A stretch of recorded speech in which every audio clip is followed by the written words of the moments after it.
बिस्मिल्लाहिर्रहमानिर्रहीम। निमको टीवी में खुश आमदीद। हज़रत आपने सुना होगा कि जिस तन लागे ओ तन जाने।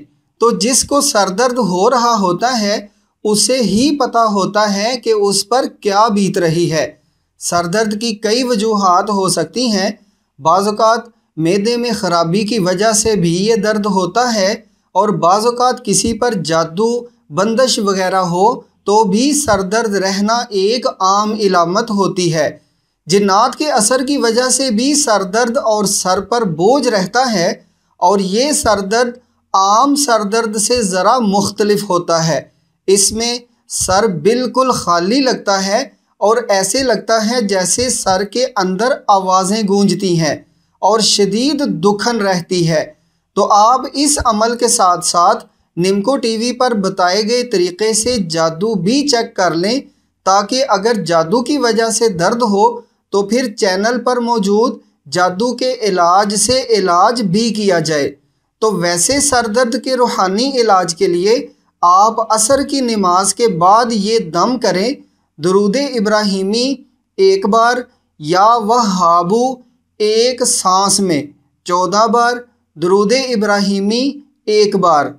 दम इस तरह करना है कि पहले दुरूद इब्राहिमी 1 बार पढ़ लें, फिर सर पर हाथ रखकर एक ही सांस में 14 बार या वहाबू पढ़ें और फिर 1 बार दुरूद इब्राहिमी पढ़कर अपने हाथों पर फूंक मारकर हाथ अपने सर पर फेर लें और ऐसा 3 बार करें, यानी 3 बार ही पढ़ाई करें और 3 बार ही फूंक मारकर सर पर हाथ फेर लें। किसी दूसरे को दम करने के लिए ज़रूरी होगा कि यही दम एक दफ़ा पढ़कर पहले अपने आप को दम करें और फिर 3 दफ़ा दूसरे को दम करें, यानी अपने आप को बस 1 दफ़ा ही दम करना है और दूसरे को 3 दफ़ा। दूसरा अमल आप सुबह सूरज निकलने से पहले करेंगे।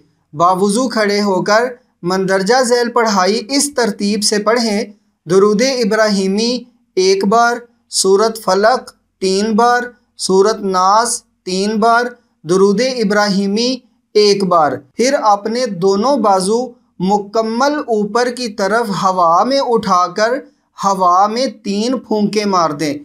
फिर अपने हाथों पर 3 फूंके मारकर हाथ अपने सर पर फेर लें। इंशाअल्लाह पहले ही दिन आपको पता चल जाएगा कि आपने कोई अमल किया है। किसी को दम करना हो तो सिर्फ पहले वाली पढ़ाई से ही दम कर दें, उसी से ही अफाका होना शुरू हो जाएगा इंशाअल्लाह। फ़र्क तो पहले ही दिन पड़ जाएगा, लेकिन मुसलसल 3 दिन दम करते रहना है। अगर जादू की वजह से सरदर्द हो रहा हो तो फिर जादू का इलाज भी करें। ज़िंदगी के हर मसले का रूहानी हल निमको टीवी पर मौजूद है। आप हर किस्म के मसले के हल के लिए चैनल पर बताए गए रूहानी तरीक़ों से उसे हल करने की ज़रूर कोशिश करें और नताइज आप अपनी आँखों से देखेंगे इंशाअल्लाह। नफ़ा बख्श इल्म को फैलाने में आप भी हमारे साथ शामिल हो जाएं और वीडियोज़ ज़्यादा से ज़्यादा सोशल मीडिया पर, फेसबुक पर, मुख्तलिफ़ ग्रुप्स में ज़रूर शेयर किया करें, ताकि सवाब के ख़जानों से आपको भी हिस्सा मिलता रहे।